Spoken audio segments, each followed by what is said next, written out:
Етимо што познаал по билките и лекувал болните. Чита Александар Станојков. Имало еден етим многу прав и лекувал луѓето без пари. Бидејќи бил прав човек, Господ сполај му, беше му дал еден маривет што да знае која билка да му ја дај на болен и да оздрави. Ќе го викнале при некој болен и откоја ќе го прегледаше, ќе си дојдеше дома и ќе се опулел во сите шишиња и која билка ќе заиграше, таа ќе му ја дадеше и ќе оздравеше човеко. Се поболел царо и го викнал да го лекува. Етимот кога си отишол дома, се опулил во билките и кога гледал во шишињата, се заиграла отруачката. Леле, си рекол сам со себе Етимо, отруачката се разигра, како да му ја дам на царо? На тоа згора му рекол на царо, оти нема лек за него. Кога чул царо тој збор од Етимо, јавнал коњо и излегол од град надвор да се прошета. И така ќе умри баре да се прошета. Шетајќи царо низ една планина, видел на една плоча кај блуе една змија зеир од устата. Чекај барем да го испијам зеиро од змија на што го изблуја и да умрам еден ден понапред од што да се мачам. Си рекол царо сам со себе и отишол кај змијата и го испил зеиро и наместо да чека да умри, си оздравел. И кога си дошол дома, го викнал Етимо да го види и да му каже оти испил од змија зеир. Етим баши, му рекол царо, јас наместо што да чекам да умирам сам, испив една отрувачка од змија и еве кај нема да умрам. Ја види ме на јазик и на дамар. Нема да умриш, честити царе, му рекол Етимо. Нема, чунти зеиро што го испити од змијата, тој ти стана за лек. Чунти јас кога те видов вчера си дојдов дома и се опули во билките. Зеиро ми се размрда и се уплашив да ти давам.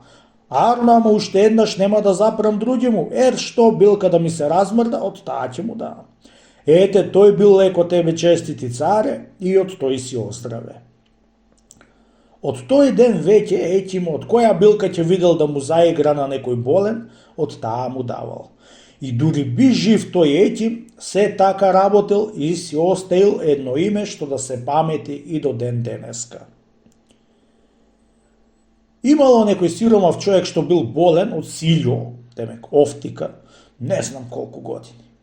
До што пари имал, сите се и дал по Етими и до најпосле Етимите беа остаеле, чунки се увериле оти ќе умрит.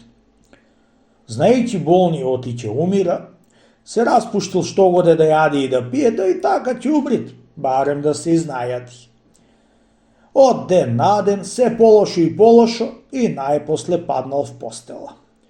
Од пустата кашлица немал дерман ни дење ни ноќе. Од која видел оти од лошо и полошо одел, си рекол со умо да се отруе и да куртулиса од маќите. Зел пола аврато и беше ти го испил со троа вода. По малце време, кога беше ти го спотерало за понадвор, сери, ѓиди, блуј што дури беше се бајалдисал. И чекајќи да умрит, ти оздравел и од тој ден му тргало за напред и си оздравел као од мајка роден.